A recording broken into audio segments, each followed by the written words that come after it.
of Dr. Bhau Daji Lad Museum at Mumbai and former Vice Chairperson and Mumbai convener of INTAC. She conceptualized, curated, designed and implemented the restoration and revitalization of the museum, which won UNESCO's 2005 Asia Pacific Award of Excellence for Cultural Restoration. Can we have applause for that? She has successfully pioneered the revival and restoration of several cultural sites in Mumbai. Her latest book, Mumbai, A City Through Objects, 101 Stories from the Dr. Bhau Daji Lad Museum, was released in May 2022 to mark the museum's 150th anniversary and has won several awards, including the Art Book of the Year. Joining Ms. Mehta is Mr. Sunit Tandon, who is the director of the India Habitat Center and president of the Delhi Music Society. A prominent face on Indian television as a news anchor on Doordarshan and Lok Sabha television, he's been the Director General of the Indian Institute of Mass Communication, Festival Director for International Film Festival of India, Goa, in addition to being the General Manager of National Film Development Corporation. Mr. Tandon is also a radio broadcaster, sound designer, theatre actor and director, having directed over 25 productions, and he's acted in about 200 of them. You've also seen him in recent Hindi films, Dil Bechara and Bell Bottom, if I'm not mistaken.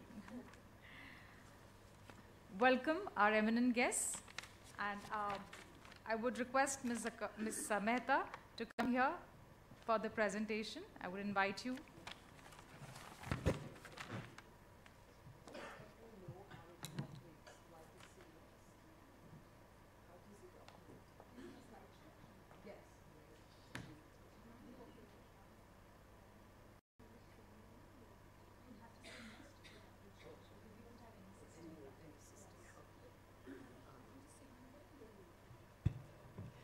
Good morning, friends.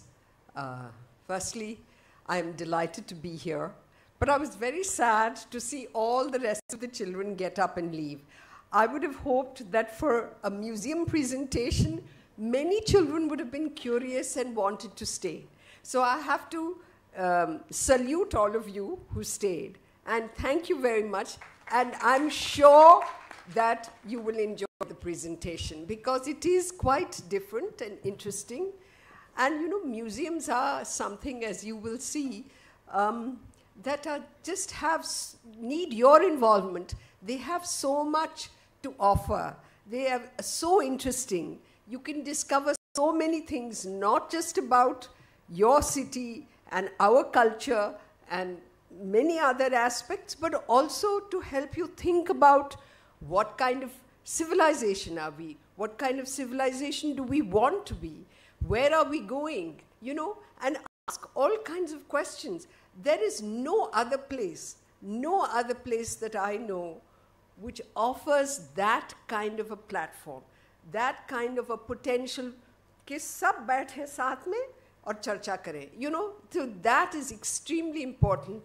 And so I'm really hoping that all of you will enjoy this presentation. Now, it's up. So this is the Dr. Bhau Daji Lad Museum.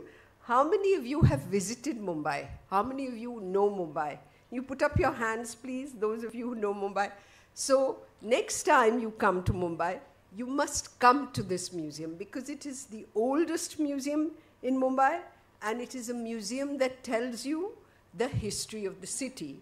And the book that Mr. Tandon is going to discuss with me is about this history, about not just in a boring kind of way, कि ये facts है, this is what happened, the British came, then the British were asked to be thrown out, and then, so it is about the objects in the museum and how those objects came to the museum, how they traveled there, who made them, what was involved in their making, how they represent the city, because each object is also telling a story. It's telling a story. That's why museums are time machines. It's telling a story about the whole evolution, in a sense, of man. So, of course, different objects speak about different periods. Our museum is more about just after the British took over from the East India Company, and it's more a museum about craft and trade. It started out as what is called an encyclopedic museum. Yani ke they wanted everything, anything and everything that had to do with India.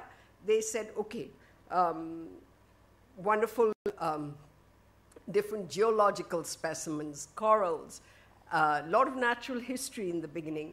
And then slowly, because the British were mainly interested in trade, slowly, it became very focused. And actually, that was their original intention anyway. They would say, you know, we are doing this great service of educating and upgrading the knowledge of the local population. But essentially, they were interested in trade. So there was a lot of craftsmanship and objects, as you will see in the presentation, that had to do with skills that India had, skills and craftsmen that India had that were showcased at what is called, at that time, they were called great exhibitions. So they're like the world fairs. Today, we know them as world fairs. In the 19th century, they were called great exhibitions. And these objects from India were sent to these great exhibitions to showcase India, that this is the jewel in the crown. It is the most spectacular country in the world. It has the most beautiful carpets. It has the most beautiful textiles. It has the most beautiful silver. To say that, also to show that the British were ruling this incredible country, this amazing place. And so how did they do that? They presented India through these objects. And therefore, these objects have very interesting stories to tell you. Some of them traveled to London and came back. Some of them have been in the museum. Who made them? And that's what the book is all about. So, okay, let's get on with the presentation. Because if I stand here and talk to you, I can be talking for a very long time on this subject. Next, please. So what you see is this is the museum in 1857. It was built, as I said, the oldest museum in Mumbai and the third oldest in the country after the Madras Egmore Museum and the Indian Museum in Kolkata. But the museum building was the first purpose-built museum building in the country. Next, please. And here you see, oh, I'm so happy to see all of you. You just missed my little introduction. I was very sad to see so many students leaving, and I'm delighted that there is a whole new group that has come back. I was just telling them the story of how the museum started and why museums are very important. So this is the museum is in Mumbai, and it's called the Dr. Bhavdaji Lad Museum. It's the erstwhile Victoria and Albert Museum. Now, you might have heard about the Victoria and Albert Museum in London. It's this very, very grand, very magnificent museum, much, much larger than our museum, that has collected objects from all over the world, but has a very large and important section dedicated to India. So this is the statue of Prince Albert. Prince Albert was the consort of Queen Victoria. Her husband was called a consort, the consort of Queen Victoria. And he was the man who started this whole idea of these great exhibitions that I was telling you about, which are now known as world fairs. And they basically showcased the arts and culture of different countries across the world. And the first one was held in 1851 in London at an incredible, amazing palace that they built specifically for the exhibition. It was called the Crystal Palace because it was all in glass and metal. And it was the first time something like that had been built. It was an engineering and technical feat. So this captured the imagination. But it was also, when you look at photographs of the great exhibitions that happened at that time, it was like they presented objects from different countries, but they also, it was like a mela. They had rides, and they had performances, and they had all kinds of things happening. So the idea was to bring in as many people as possible and show how important, one, that the British were, and two, India was. So India was given the central place in these exhibitions. And then the next one was in Paris, and then there was one in Vienna, and then all the cities started competing with each other across Europe. Then even America got involved. And in fact, Swami Vivekananda went to the great exhibition in Chicago, the great fair in Chicago, where he made a presentation. But I won't digress on that. So this is Prince Albert, who started that whole tradition of the great exhibitions. And what you see here is the museum looks very different now. You see the natural history. You can see the little bit of the plants and natural history. We are located, next please, we are located in the next to the botanical garden and the zoo. And then later on they decided, now we have the zoo, because the botanical garden, the zoo came up later. They decided that, okay, the government, that now, since the zoo and the botanical garden are next door, we don't need to show so much natural history, and the focus changed to trade. Now, this wonderful museum, we of course had a lot of colonial intentions. It's wonderful because it was showcasing the local talent. But the intention, of course, as I said, was exploitative, was in a derelict condition. Post-independence, what happened is that the government, because it had Prince Albert statues, it had lots of other colonial governors and colonial commissioners and police commissioners and municipal commissioners' statues. We have several of these statues in the museum. There was a general feeling, the government and the people thought, okay, this is a colonial museum. And it was neglected. And it was in a terrible state when I came. The very beautiful museum, as you'll see.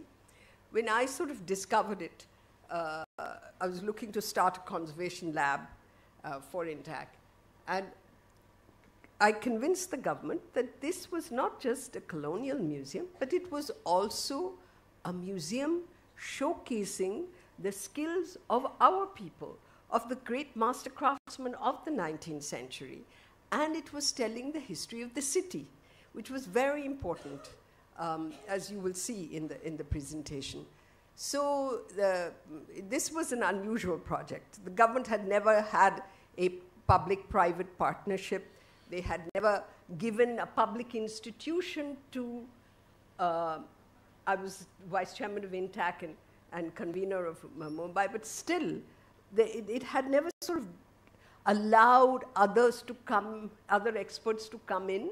This is 20 years ago, 25 years ago, I'm talking, to say that, okay, they can take over and they can manage this. What happened is, this is a little aside, the Municipal Corporation Hall burnt down. It had a massive fire. INTAC was asked to do, and I was leading INTAC at that time, we did the restoration of the fire-damaged hall. It was so well done, we got several awards for it, and the commissioner was so happy that he said, okay, we are willing to give you the Bhaudaji Lal Museum restoration. Then after that, but they said, paisa nahi hai hamare paas, because at that time the corporation was in the red. So they said, now of course that is not the case. Now they are very flush with money. I won't get into the details, but at that time they said, paisa nahi hai, you go and find the money. You find the money, if you can find a donor, we will allow you to do a public-private partnership. So we went, I found a donor through another project that I had worked on, which is at Elephanta, again through INTAC. And I'd done the restoration of Elephanta. I worked very closely with the ASI, put up a site museum there. So the donor had seen this, and the donor said, who were the Bajaj group, and they have the Jamna Lal Bajaj Foundation, and they said, Rahul Bajaj said, okay, he came to the museum, he saw it, and he said, yes, we will support you. But nobody really believed. They thought, chalo, thoda sa idhar paint ho jayega, thoda kuch karenge. Nobody believed that it would go. Actually, neither did I. To tell you honestly, neither did I think that, that we could go so far with it. And for that, I have to give credit to not only wonderful staff and the Bajaj Group who've been, and all our trustees who have been so supportive, but also to the municipal corporation. We have had wonderful commissioners who have been enormously supportive. Of course, there are always one or two things. You know, the whole basket of apples is not perfect always. There are always one or two apples that are not very good. But on the whole, it has been incredibly supportive. So that is why we have been able to come this far. Okay, next. So this is this public-private partnership, and you can see it is the government, INTAC, and the Bajaj Foundation. Next. Next, please. Next slide. So very quickly, I was telling you it's in a derelict condition, in a very bad condition. On the left, you can see how bad it was. On the right, you see the museum restored. Next, please. And here you see the interior, and you can really get a sense of the pura kala ho gaya tha, and there was no paint. You see that temple, the big arch in the center. You see we had to do a lot of research. We did a lot of, we went to London. We worked very closely with the V&A, and everything was redone. And we had to constantly sort of negotiate the whole project with the government, with the donors. Next, please. Here you can see this beautiful flooring. A lot of the museum was imported. The flooring was imported from London. The railings were imported from London. The pillars were imported because they were all in cast iron. We did not have the technology in the 19th century. And so a lot of this was shipped. And another very interesting story is that one of the ships carrying the tiles for the lower floor actually sank. Okay? So the curator writes there that, and they didn't have the money at that time. There are all these interesting stories are in the book. When it started, there was a big boom in Mumbai because there was cotton had become very important as a trading, not object, but product. And cotton, based on cotton, Mumbai became a really wealthy city. And a lot of Mumbai's wealth and a lot of wonderful buildings, etc., that you see was because of that cotton boom. But that speculation was only for 4 or 5 years. Then there was a crash. And so the building started when the boom was there, and everybody was contributing money. Then there was a crash, and there was no money. So everything came to a standstill, and the ship sank, and the curator writes this very sad letter saying, "Oh, I hope the citizens of Bombay will do justice to this institution in the future." So that is what we have tried to do. So anyway, so all these tiles and that beautiful railing, they were all in a terrible, corroding in a terrible condition. Next, please. And here you see gold gilding. You see they are painting all of this. All of this had been, we had to scrape and then look very carefully at the idea of the design. One day the architect and I were standing and talking, and this boy was scraping. And we said, look, there is design behind this. There's some design. So then the design, so we stood there and we made him scrape. And then this whole design emerged. And so so then we realized that there is this design on the pillars. So that's how we discovered, and we worked very hard together. And the gold gilding also, gold gilding was not, they were doing gold paint. Gold gilding was not known. We found family that did church statues. And they were gilding church statues. So we asked them, if we ask you to do the ceiling, they said, we've never done it, but we'll try. But they were so fantastic and they were so successful that now they've got huge commissions in Mumbai, and many, many other public buildings are now also using gold gilding. And so here you can see the gold gilding on those pillars. You can see before what it was like on the left and then now, and the process. Next, please. And the electrical cables. So, you know, most of you must be familiar with government buildings and how these big electrical cables go all around the building. We recessed these electrical cables, which was very, very difficult to do because it's a lime plaster building. And it's built of stone. So that was a big problem, but we managed to do it. And that chandelier, so all the lighting design, all the design elements, etc., were all done by me. I worked very closely. I have a design background as well. So that lighting design, I researched a lot. I looked at what international buildings had, or buildings of that period had, and then we worked very closely with lighting experts, and we came up with that. Next, please. And display as well. We didn't. You see what the display was like earlier? It was, now this is a favorite color of the PWD. Pink, blue are the two favorite colors of the PWD. So there was a lot of pink and a lot of blue in the building. So we changed that, and and it may come from a colonial tradition. I don't know, but this was the case in many of our cases, and I've seen it in other institutions as well. And we changed, and we did all the display, and we put in new LED lighting, etc. Next. We kept the original cases because the idea was to keep what the original feeling of this is such a unique museum that even now in Europe, if you go to the museums all over the world, they have thrown out all these old cases. So very often what happens is the students and the people from around the world come to our museum to see what museums in the 19th century looked like. Because now in Europe also, this doesn't exist anymore. Next, please. And that is, then not only did we do the display and the building, but we also did about 5,000 objects. We did about 3,000 when we opened, but over a period of time, it's about 5,000 and more probably, because it's on a continuing basis. But here you can see this Bombay pottery, this beautiful, beautiful pottery, which is again unique to the museum. And you see it was badly damaged, and then you see how it has been corrected, and you see this is a very famous ceramic pot.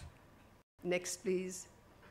And all these stories are in the museum of Bombay pottery, how it evolved. Next, you see the ship. Now, there's a whole beautiful collection of ships that we have, and boats in Mumbai Harbor. And they were in a terrible condition. We restored that. Then you see the bidri ware, and you see what a bad condition was. Next, please. Miniature paintings. And this is a painting by the very famous artist Durandar. And next, please. So you see the damage, and you see what the restoration has done. Now, this carpet is an extraordinary carpet. A similar carpet is like this. This is a jail carpet that is in the Metropolitan Museum in New York. And for those of you, for the children who don't know, the Metropolitan Museum is probably the most famous museum in the world. And it has an incredible collection. And this carpet had a hole the size of a man. And the curator said, Abhi kya karenge? What will we do with this carpet? Isko deaccession kar denge. Deaccession means you give it away, you throw it out. I said, no, we can do such. We did this with a lot of the objects. We did this with the archives as well. The archives were moth-eaten, been eaten by worms, and we did that as well for that. So here you can see that how it was and what we managed to do with it. Next, please. And this is the textile collection, and we again restored this. Next, please. Next. So as I was saying, this was not just a project with, that's why very few people that involved just restoration. That's why very few people believe that it would really progress, because it involved training young people, skilling them, and creating a whole new institution. It's what is called a greenfield project. So this was a greenfield project. And here are all the young people who came, and we trained them. We trained even the security staff and the young boys who manned and cleaned the museum. All of them have been trained. And so here you see, this is the young staff. And they're wonderful staff who've been with us for 10 years. They go on to further studies. They get married, have babies, and then they come back. So we have this sort of continuing relationship. And that is the strength of the museum, that the staff love the museum so much, they're ready to give it everything they have. Next, please. And here you see, this is the restored museum now. And you see you saw what it was like earlier, and you see here with the display. Next, please. And as the lady mentioned earlier, we got the Award of Excellence. We beat the Chinese, which we were absolutely thrilled about. The Chinese came second, and we came first. And next. And so we have now, in the last 15 years, had 85 exhibitions, which is quite a feat, because it's a small museum. It has only two galleries, one outside, which is a little cottage, and the main galleries in the museum. And so we've been on a roll. It's like we're on a roller coaster. We're continuously presenting. Next, please. And the idea also was to give a platform to artists from the JJ School of Art, because the museum and the JJ School of Art were very closely linked. The curator of the museum and the principal of the JJ School of Art were the same person. And the idea was that a lot of the best craftsmanship and the best artists of the JJ School of Art would be showcased in the museum. Now, what happened during the colonial period, they only showcased the trade objects, etc., because there was a trade intention. Indian artists were not considered to be good enough to be presented in a museum. So I said, this is a little bit of a political response, that we must give our artists who have been denied this platform because they were not considered good enough by the colonials. They were not included. There was no collection of Indian artists, really. Dhurandhar was the first, and Dhurandhar was acquired post-independence because he was he was principal of the JJ School of Art, a very important Maharashtrian artist.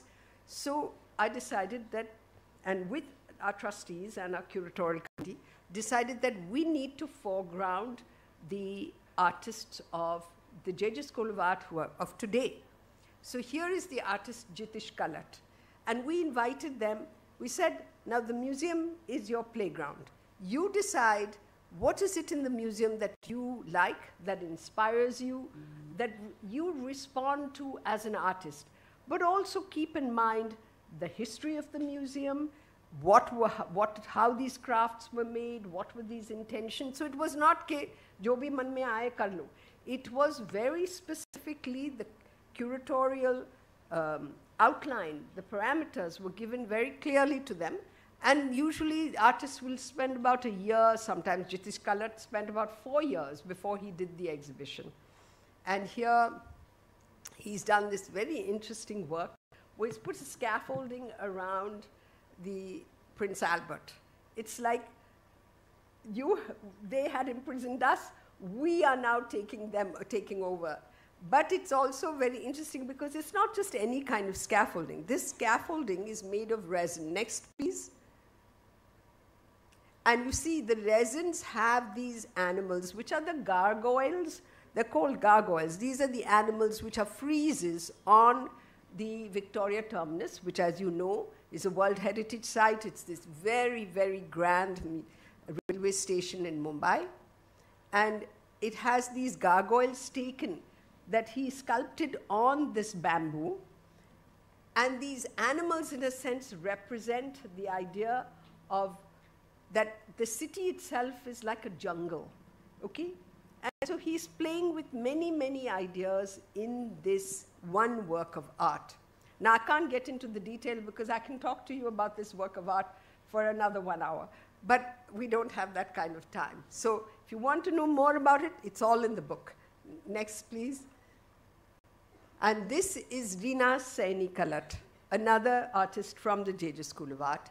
And here she was invited to do a project that was an interface between the museum and the public. So how do you do that? Because the public is outside. The public is inside the museum, but also large public goes, because we're right next to the zoo. The zoo gets 25,000 people a day. We get about 2,000 to 3,000, and then on weekends we get many more. But so how do you do that? So she made this cobweb. Again, the cobweb had the idea of this museum that had been lost, that had been forgotten, and then it was revived, but also linked to the zoo. The idea of the cobweb has to do with spiders, with animals. And also, the cobweb was made of stamps. You will see the detail. The rubber stamps that we have. And on each rubber stamp, there was the colonial name and then the new name of the street. So bringing in the city, but again, playing with many ideas. Next, please. So here you see the detail. You can see the rubber stamps. And if you look on the right, you can see in Hindi, and then there were some in English. The new names were in Hindi, and the old names were in English. So this is the artists. And then we did lots of education programs around each street and what it meant to people and how the names evolved, etc. So these exhibitions become a way of exploring the city, exploring our culture, our civilization, what it means. And that's why I keep saying to all of you, museums, especially to the children, museums are very, very important, and you must visit museums and really engage with them. The museums need you. Next, please. This is the artist Atul Dodia, who again looked at our vitrines. I won't get into too much detail because I think I've taken a lot of time. And please signal me if I've gone way over. And that here he is looking again at the history of the museum and referencing it through contemporary objects. Next, please. And here he did a series of in India, just sort of like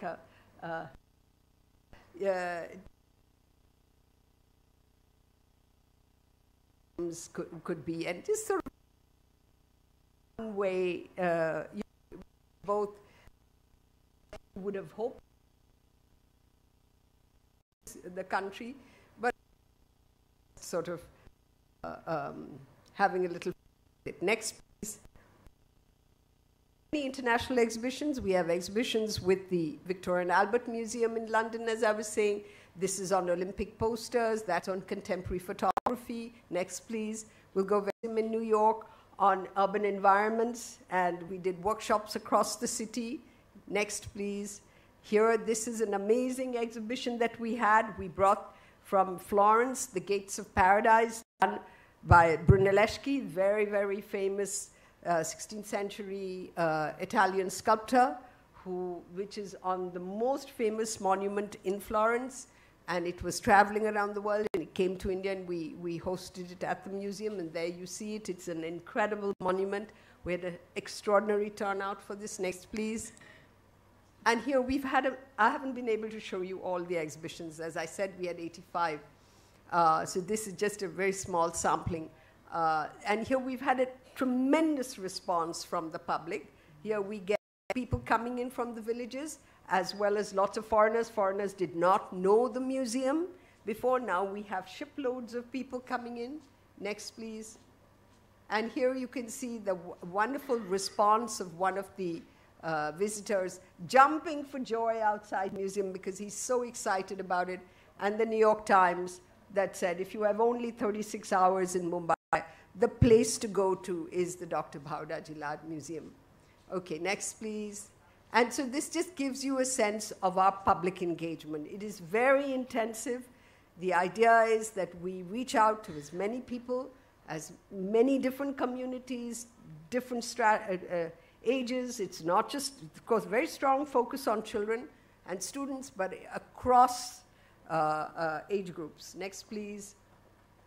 And the idea is that it's a cultural campus. It's not just about the visual arts. And museums are changing now. Museums are becoming much more about everything. So we have theater, we have festivals, we have film, we have music. And that's a way of bringing people into the museum and engaging. Sorry. Next, please.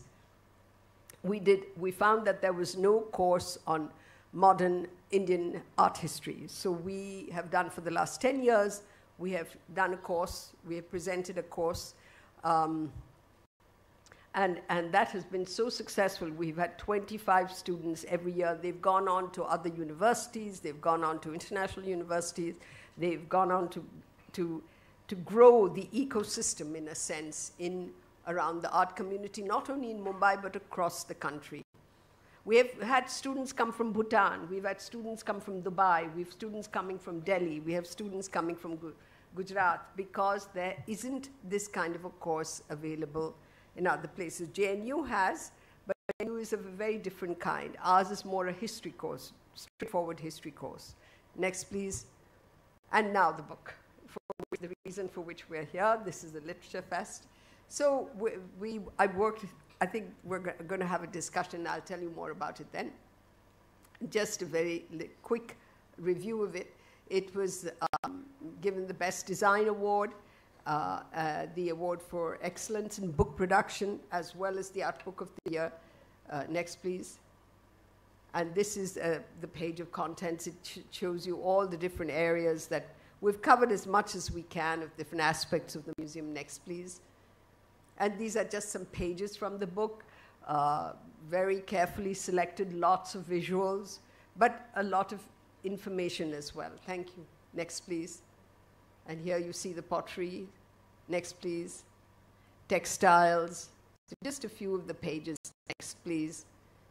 Again, textiles, a wonderful collection of textiles. Next, please. Textiles again. Next, please. It's a collection of porcelain objects. I don't like to call them dolls. They're really objects, figurines. Next, please. And that is the influence of Ravi Varma, very strong influence of Ravi Varma in the museum. Beautiful ivory carvings. Next, please. And here, these are some of the comments that came in. One from Amitav Ghosh.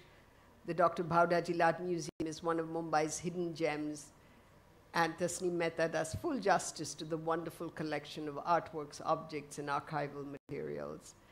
And Dr. Vishakha Desai, who is the president of the Asia Society in New York, and is a professor at Columbia University and advisor to the president of the Guggenheim Museum, says a tour de force of storytelling that makes this complex history of the museum, whatever. And so there Homi Bhabha. So there have been many wonderful responses. And then this is just very quick. Our expansion plan, vision is to grow the museum. It's a small museum, and we have been working with the city. We had an international architectural competition, and you can see some of the ideas that came up. Next, please. And the vision is to really grow it and make it as good as any international museum, with a lot of open storage, libraries, research centers, archives, a children's center, conference and seminar. Right now, we don't have that. We struggle with not having that, those facilities. And so hopefully those facilities when you visit Mumbai, hopefully we will have started this project. Next, please. And this is what should a museum be. It is a laboratory for ideas. That is what a museum should be. It should be a laboratory for ideas. Thank you. That's it. Thank you very much. Sorry if I went over time, but I hope you enjoyed it very much. Please come. Thank you for that excellent presentation, which has really given us a great idea not only about the book, but also, more importantly, about the museum and the wonderful work that has been done to restore it and to make it a lively space for interaction of different kinds of people. So to come to the basic reason why we are talking about it today, and that is because of the book, which is about the museum. And I thought I'd bring it along just to show it to everybody. What an excellent book it is. It's probably the most substantive, the heaviest book in this literature festival. And I just wanted to show it to you. It's a wonderful volume which has been very well produced. Please give it a big hand. You saw it has won all these design and other awards, and it is richly deserving. The title of the book is Mumbai, a City Through Objects, 101 Stories from the Dr. Bhau Daji Lad Museum. The title was reminiscent, of course, of an earlier very famous book from the British Museum. Yes. So that's where I think you've taken the inspiration, which was The History of the World in 100 Objects, which was brought out by the British Museum in 2010. And that was in association with Radio 4, because they did a series of 100 15-minute programs on each of the objects that they were featuring. It sort of encapsulated the history of the world, right from prehistoric times to modern times. Now, this is 101 stories from the Dr. Bhau Daji Lad Museum. How did you go around selecting only 101 out of about 5,000 objects, you said in your presentation, right? So the museum has about 15,000 objects, not just about 5,000 is what we restored. Very difficult, Sunit. It was quite a challenge. We made lists of about 300-400 objects, and then we kept narrowing it down and looking at the stories. So what I told our curators who were helping me with this project is that it isn't just because the object is very beautiful. It's also that the object has to tell a very interesting story. So, for example, in the book, there is if you remember, there is the drainage map of a diorama of a drainage map of Mumbai. Now, the drainage map itself is not a terribly exotic object. It's not a terribly interesting object. And actually, it was made by I think somebody in the municipal corporation at that time. So it was not very well executed. But the story itself, which shows you the entire, how the pipelines were laid across the city, and also as we did research, we discovered that Florence Nightingale was deeply involved in the drainage plans of the city. That was because Mumbai suffered a terrible plague. As I don't know if you know, but around the turn of the century, it had a terrible plague. And so she was very concerned about that. And of course, Mumbai was part of the British Empire. So we discovered her letters, and that became then a very interesting story. So it was based on that. So you wouldn't normally think to select a drainage map when you're presenting stories about Mumbai, but that was the reason, yeah. The drainage map and Florence Nightingale's involvement in it. Wonderful. So the 101 objects are also, of course, there are many art objects as well, quite apart from objects which were created for the museum. So can we just talk a little bit about, because this is unusual, many of the objects, like the drainage map perhaps, or the other dioramas that were created for the museum, those also find space. And that would be something which would be exceptional, I think. Very few museums would have objects on display which were created for them. Tell us a little bit about those. So those objects were created because it was decided that this museum would focus on the people of Mumbai and the history of Mumbai. And we had a great collection of ancient artifacts because we were the only museum in the city for about 100 years, before the Prince of Wales Museum. Now the Chhatrapati Shivaji Vastu Sangrahalaya came up. And when that museum came up in 1920, it was decided that all the beautiful ancient artifacts that were in our museum would be given to the Prince of Wales Museum. It was called Prince of Wales at that time, and we were, of course, the Victoria and Albert, because the Prince of Wales Museum was in the center of town, and we were a little far away, and it was decided that, therefore, that should be given more importance. This new museum was going to be a bigger, more grand museum, which it is, by the way. It is a bigger museum. I don't know if it's more grand. I think you have to come and decide. And I joke sometimes with the director of the museum, who gets very nervous when I say this. See, you know, a lot of objects that were taken abroad, for example, that is, as you know, repatriation now happening. And a lot of these objects are coming back. So I said, there should also be some museum-to-museum repatriation. आपको भी हमको हमारे पुराने जो पूरे collection था, जो आपने ले लिया, you need to think about giving it back to us. There should be repatriation of museum objects also. So, but that's how the focus on the on the people of Mumbai and the history of Mumbai, and for that we had what was called a modeler. He was like a sculptor brought in from Lucknow, which I talk about, and he made those extraordinary dioramas using art historical references. They made these extraordinary dioramas, and then they took photographs of the citizens of Mumbai, their dress, how they, everything about Mumbai. Here is one, for instance. Yeah, the people of Mumbai. In their various costumes. Yeah. And so that modeler stayed for about 20 years in the museum and made many of these artifacts, and we also acquired from Pune and other places. So that is, you're absolutely right, it's very unusual for a museum to have an in-house sculptor making these models and these dioramas. Usually museum objects are either gifted or acquired.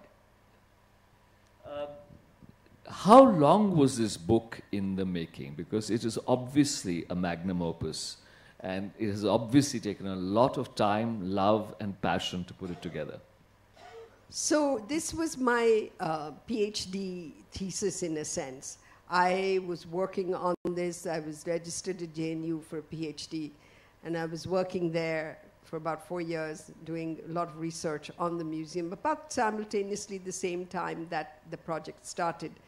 And I got so fascinated with this idea of how museums in India were established, and looking at the objects and the stories they tell, not about the civilization of that time, but also about our people, about our craftspeople, about our artists who were never given that kind of pride of place. And it was just fascinating to read that history. And so it went on, and as you know, it's very difficult with the archives, our archives. We need to really work on building our archives and helping scholars to do research. Then COVID happened, so that was a big problem. So I've been at it, and our curatorial staff has been very helpful as well. As you know, their representations are also in the book. So it's a long project. So during COVID, I just decided, my husband is here, he will tell you, I worked 24/7. You can't produce a book like this without just closing off everything else. And I was determined. I said, no, I have to finish this. If I don't finish it now, I'm so busy when the museum opens, I'll never get to do it. So I worked 24/7 on it. And there it is.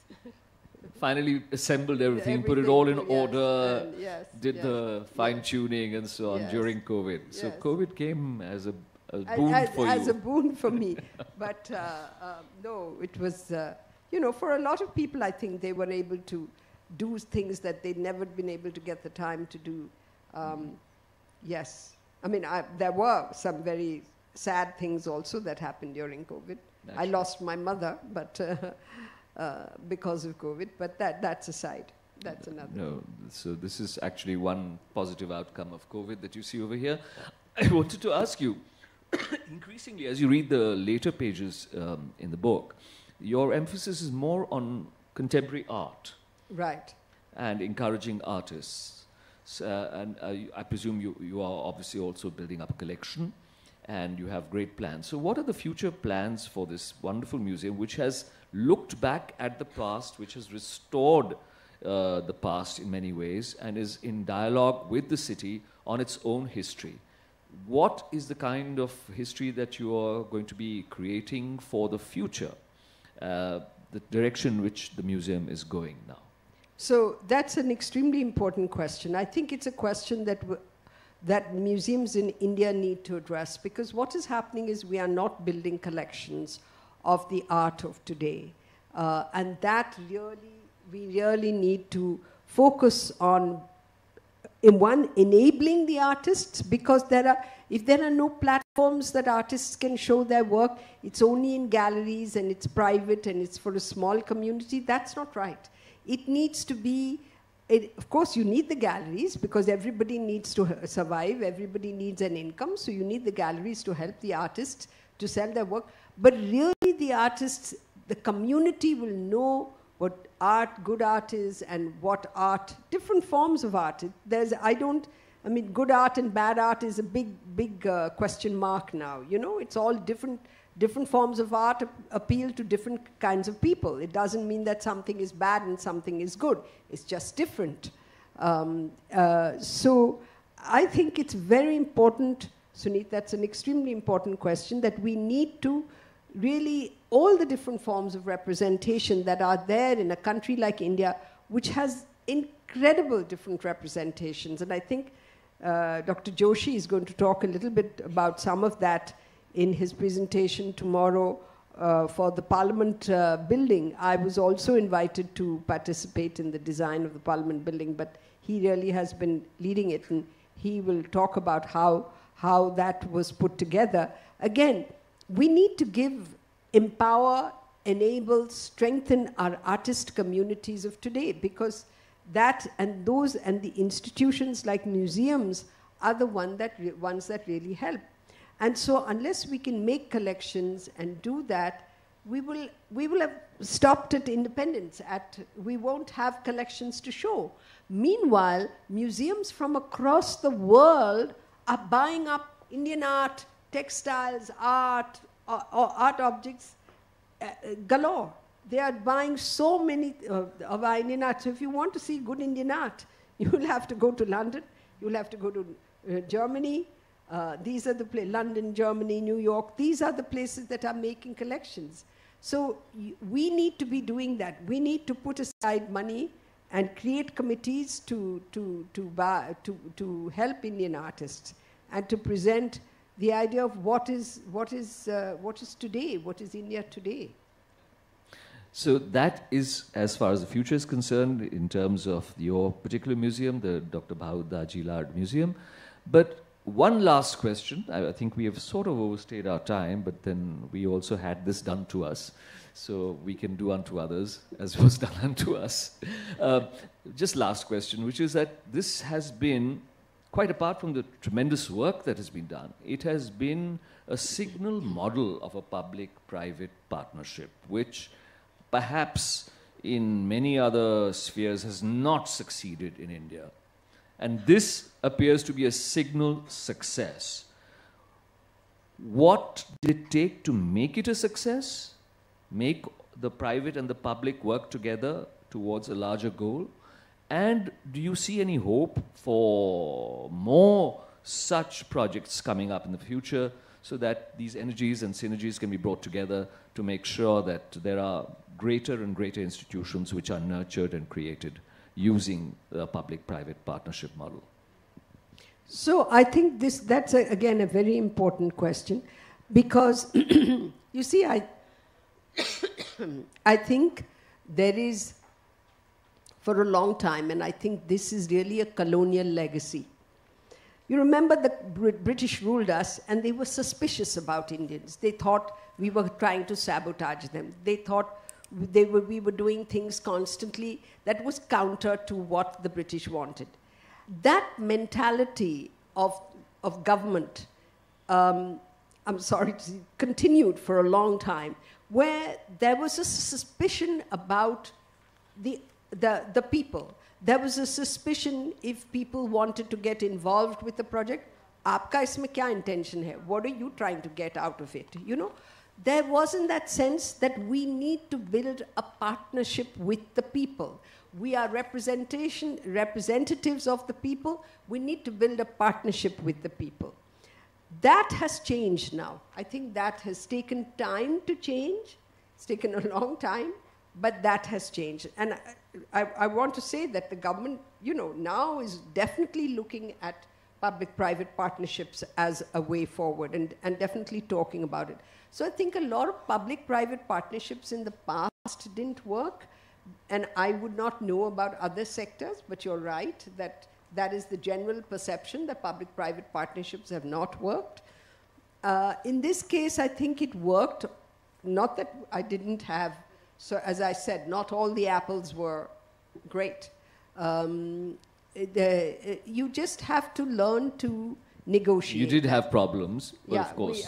we did. Of course, we had yes. problems. Yes.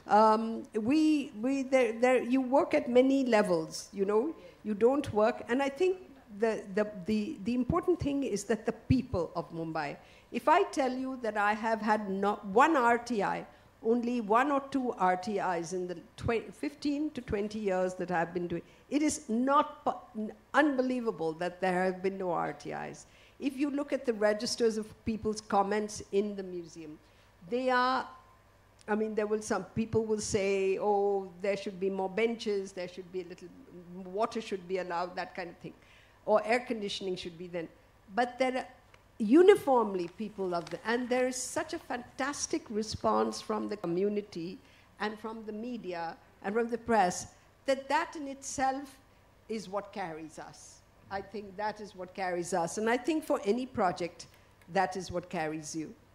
Thank you very much indeed. I think it's been fantastic getting a glimpse into the wonderful work that has been done to restore the museum, to make it a truly attractive little gem of the history of Bombay, which the people of Bombay have responded to. I should say Mumbai, but I say Bombay as well because we're looking at the historical concept as well, historical construct as well. And so, and this book is an encapsulation of all that. So I would urge you all to really, if you're interested in history, if you're interested in our own people, in art, you must get hold of this book, and especially museums, because in India, museums have been reviled for a very long time. And now, finally, we are getting some museums which are earning praise universally, not just in India, but abroad as well, for the good work that they are doing. I think it's very important that all of us, and especially the younger generation, take a look at this book and see how we can nurture our own civilization and our own people and our own values. Thank you very much.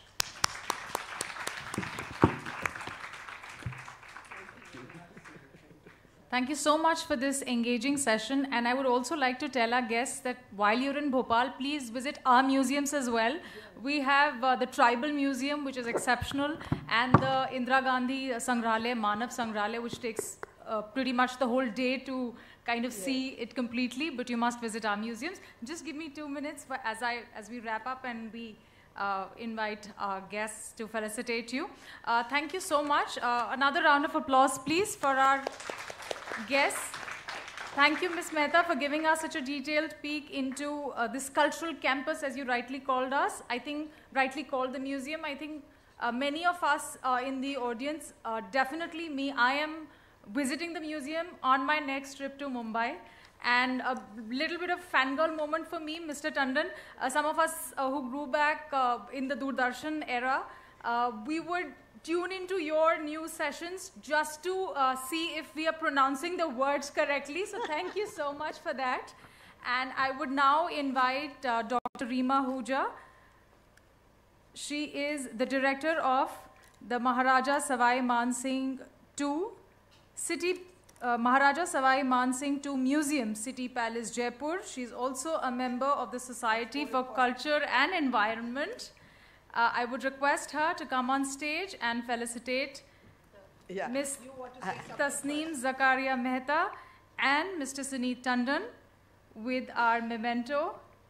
So I just wanted to say that you are absolutely right. I've heard absolutely wonderful things about your museum. I know the Museum of Man, but I'm going to the Tribal Museum with my husband tomorrow. Looking forward to that. Thank you. Thank you for a wonderful presentation. What is this? A little word about the memento, which is also a mascot of BLF 2024. It's a Gond painting by Ram Singh Urveti ji. He's a senior Gond artist. Through his painting, he's depicting evolution, and you can see how the tree comes alive in his painting as if it's swaying in the music of Bandev, which is the sacred musical instrument that Pardhan Gonds, the tribes, they worship. The audience has had such a wonderful time. I think there were some questions which we couldn't take. There's somebody, a member of the audience, who had a question. Quite a few, yes. You're starting a session again. I'm available, so you can always talk to me outside, okay? We have the author signing desk, and Ms. Mehta would be available there. You could interact with her there. Thank you so much. Thank you so much. Thank you. Thank you.